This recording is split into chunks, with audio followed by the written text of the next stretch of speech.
I made this video for those who are interested in the Amazing Spider-Man, his creators Stan Lee, Steve Ditko, and a historical fact about Amazing Spider-Man issue number 3 and the pinup of Spider-Man that was included in the issue that absolutely nobody knows about but me. Now, you may ask yourself, does anyone really care? Those who love Spider-Man comic books and who have ever read them and who love the artwork of Steve Ditko and the history of Stan Lee as a creator hopefully will care. Why should I care so much? I have a piece of historical comic book artwork that no one else has from 1963, and I'm here to reveal its fact and also to ask for some help. Does anyone else out there have a similar item? I want to know if there are any more of them out there.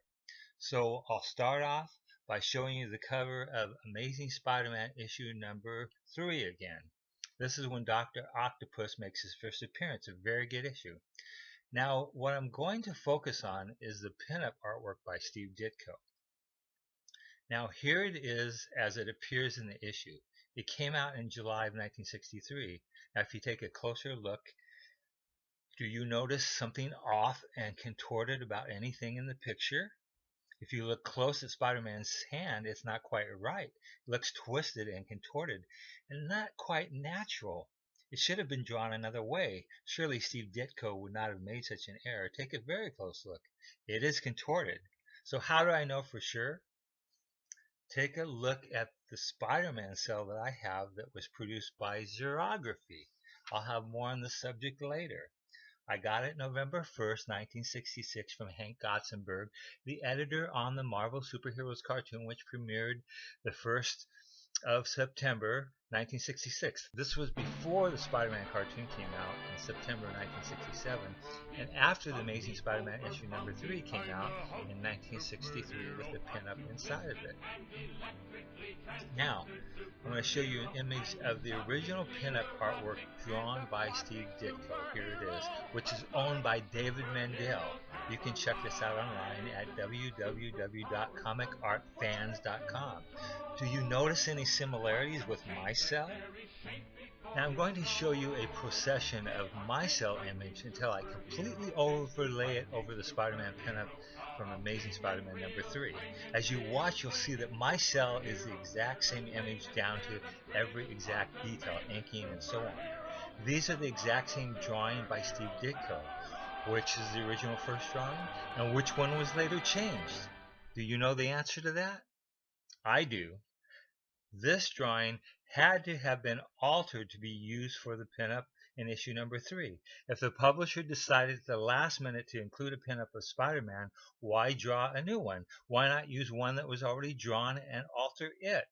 I contacted Steve Ditko recently and asked him about this, and as usual his comment was, I'm not interested in this sort of thing. Rather than clarify this for the record and fans, it was basically a no comment. He did not deny it, and of course the facts speak for themselves. The original drawing was altered for the pinup. You may say, big deal, why even care? Well, I do because I have an original 1963 cell made by Grant Ray Lawrence Animation that shows the first original drawing by Steve Ditko. It may be valuable.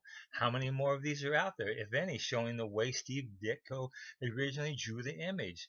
I'm not talking about a simple photocopy, but one, so to say, hot off the press, produced by Xerography. Now you may ask me, what is xerography? Xerography was a process consisting of photocopied images taken directly from the comics and manipulated to minimize the need for animation production. The cartoons were presented as a series of static comic strip panel images. Generally, the only movement involved the lips when a character spoke, the occasional arm or leg, or a fully animated black silhouette similar like the one you see in the picture here. Now, it's a xerography thing. Disney even used this technique in its 1961 feature film. Can you guess what that was? 101 Dalmatians.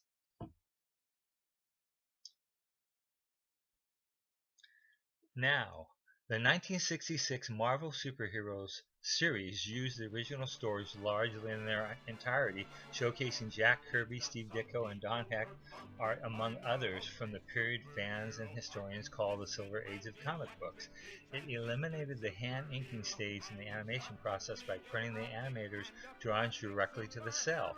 The use of limited animation does not necessarily imply lower quality, as it allows the use of many time-saving techniques that can improve the quality and flow of the keyframes and overall presentation of an animation. Not many cells from that period are left. They just didn't save them back there. Now, I went to school with Hank Gotzenberg's daughter, Kathy, and I contacted her about my Spider-Man cell, and she wrote, "Many of the very old cells, such as the ones you have, are worth quite a bit now. I'm so happy my father shared it with you, especially considering that they are a lost art given today's modern animation techniques. My mother, for some insane reason, threw hundreds of cells away we had in the garage after my father passed away. If only she had known what they would be worth." Now, are there any more of these cells produced by Xerography left out there? If anyone knows of it, I would love to know. It would help me determine the value of mine, so please email me and let me know at spidermancell@hotmail.com. Until I know of any others out there, I'm assuming it is very valuable, although it just may be wishful thinking. I hope not. I'm thinking, since my cell was the way Steve Ditko first drew the Spider-Man pinup in issue 3, that it is a piece of Marvel comic book history that virtually no one may know about. And this is not hard to prove, since my cell image is exactly the same except for the way the hand is changed in it. Now, I'm going to show you two images, my colorized cell and the original pinup from issue number 3, and make note of the differences of the two that I've typed up and put it in the image. There is no denying it. My image came first and was changed forever, never to be again seen in its original state, only to be viewed as it was from the cell that I have from Grant Ray Lawrence Animation. A few more may exist, but where are they? Who has them? If there are only a few left from 1966 and so forth, then they also must be very valuable. I would love to hear anyone's thoughts on this or learn about any discoveries that anyone has made on the subject which I'm very interested in. Now, believe it or not, Grant Ray Lawrence Animation, who produced the first season of the 1967 Amazing Spider-Man animated cartoon series, considered producing the series by Xerography. This was told me way back in 1966 by Hank Gotzenberg, the editor on the first year of the series and also the editor on the 1966 Marvel superhero cartoon series. And to help prove this, again, I point out the fact that I have my Spider-Man cell that was produced by Xerography and given to me by Hank Gotzenberg on November 1st, 1966, a good year before the first season of the Spider-Man cartoon series. Now remember, Xerography consisted of photocopied images taken directly from the comics, manipulated to minimize the need for animation procedure. It eliminated the hand inking stage in the animation process by printing the animator's drawing directly to the cell. They had to find ways to cut costs on the Spider-Man cartoon series. Fortunately, they found other ways to cut costs so it did not end up like the 1966 Marvel superheroes cartoon series, although that was fun being the first at the time, and I love finally getting to see all the characters.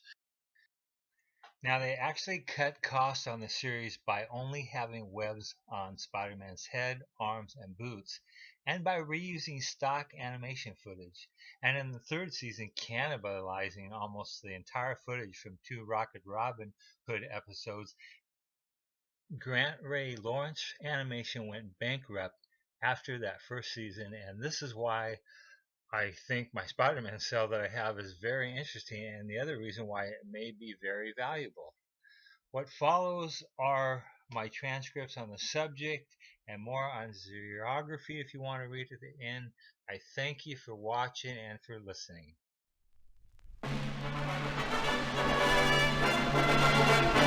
Meet the sulky, over-bulky, kinda hulky superhero. A two-fisted and electrically transistored superhero. An exotically neurotic and and aquatic superhero. The Marvel superheroes have arrived.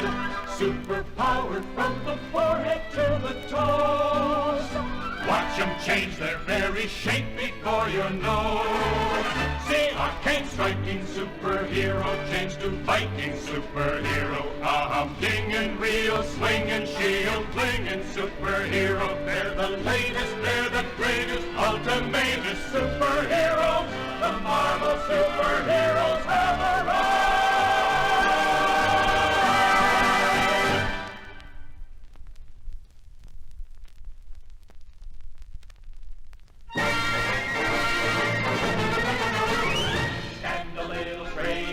Walk a little prouder, be an innovator, laugh a little louder, go forever greater. We can show you how to. And when will you be then? You'll belong, you'll belong, you'll belong, you'll belong to the Merry Marvel Marching Society. March along, march along, march along to the song of the Merry Marvel Marching Society. If you growl, if you groan, with the dour, sour outlook, if you howl, if you moan, you can lose your sauerkraut for keeping trim and in step with the vim and outstep of the Merry Marvel Marching Society. Be an early riser, Strive to be ambitious, speak a little wiser. try to be judicious.